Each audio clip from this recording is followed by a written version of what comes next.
બનાવવાની છે સાબુદાણાની ખીચડી, એકદમ સિમ્પલ અને ટેસ્ટી. તો ચાલો આપણે રેસીપી શરૂ કરીએ. એના માટે મેં અડધી કલાક ધોઈને અને પલાળી દીધા હતા અને અત્યારે આપણે ચાવણીમાં કોરા કરી દીધા છે.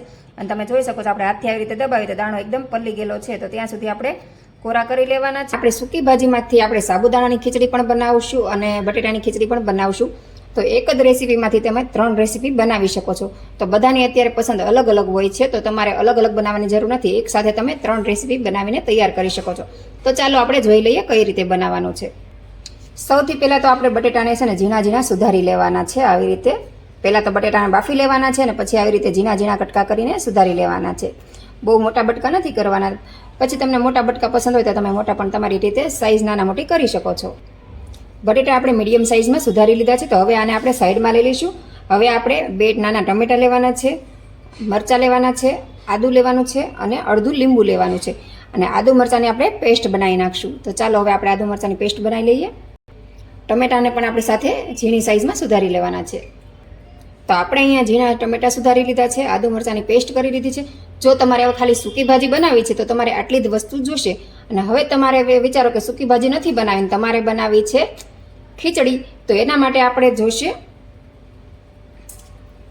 સિંગદાણા. તો તમારે ખીચડી બનાવી છે તો એમાં આપણે એડ કરી દેવાના છે સિંગદાણા. તો અહીંયા મેં સિંગદાણાને પણ ક્રશ કરી લીધા છે. અને માનો કે તમારે હવે સિંગદાણાની ખીચડી પણ નથી બનાવી, સૂકી ભાજી પણ નથી બનાવવાની, હવે તમારે સાબુદાણાની ખીચડી બનાવી છે, તો એમાં આપણે એડ કરી દેવાના છે સાબુદાણા. સાબુદાણાને આપણે 1 કલાક પલાળી લીધા છે ને. મેં અહીંયા ઝીણા સાબુદાણા લીધા છે ને એને સરસ રીતે પલાળી લીધા છે. તમે જોઈ શકો છો, તમે આવી રીતે પ્રેસ કરો તો સાબુદાણાનો દાણો એકદમ પ્રેસ થઈ જાય છે. તો આવી રીતે પલાળી અને પછી આપણે ચાવણીમાં કોરા કરી લેવાના છે અને પછી એને આપણે લઈ લેવાના છે. તો આટલી વસ્તુ જોશે આપણે સાબુદાણાની ખીચડી બનાવવા માટે. સાબુદાણાની ખીચડી ન બનાવી હોય તો સાબુદાણાને કાઢી નાખો. તો આટલી સામગ્રી જોશે તમારે ખીચડી બનાવવા. ખીચડી પણ નથી બનાવી તો તમે દાણા કાઢી નાખો. તો તમારે આ વસ્તુ થઈ ગઈ છે સૂકી ભાજી બનાવવા માટે. તો ચાલો આપણે હવે 3 વસ્તુ બનાવી લઈએ. તો આપણે અહીંયા એક તવી લઈ લીધી છે ને એમાં આપણે 1 થી 1.5 પાવડા જેટલું તેલ ગરમ મૂકી દીધું છે. તેલ આપણું ગરમ થઈ જાય એટલે આપણે એમાં અડધી ચમચી જીરું એડ કરશું. જીરું એડ કરીને પછી આપણે અડધી ચમચી હિંગ નાખવાની છે, ચપટી જેટલી. થોડાક મીઠા લીમડાના પાન એડ કરશું. તમારી પાસે લીલા પાન હોય તો લીલા પાન એડ કરવાના છે. લીલા પાન ન હોય તો તમે સૂકા પાન પણ એડ કરી શકો છો. હવે આપણે આમાં આદુ મરચાંની પેસ્ટ એડ કરી દેવાની છે અને સરસ રીતે તેલમાં સાતળી લેવાની છે 10 થી 15 સેકન્ડ માટે. હવે આપણે આમાં ટમેટા એડ કરી દેવાના છે. અડધી ચમચી હળદર એડ કરી દઈશું. સ્વાદ પ્રમાણે નમક એડ કરી દેવાનું અને સરસ રીતે આપણે બધું મિક્સ કરી લઈશું. ટમેટાને આપણે સરસ રીતે સાતળી લેવાના છે. ટમેટા આપણે સરસ રીતે સતળાઈ ગયા છે. તો હવે જો તમારે સૂકી ભાજી બનાવી તો તમારે ખાલી આમાં બટેટા એડ કરી દેવાના છે અને લીંબુ એડ કરી દેવાનું છે.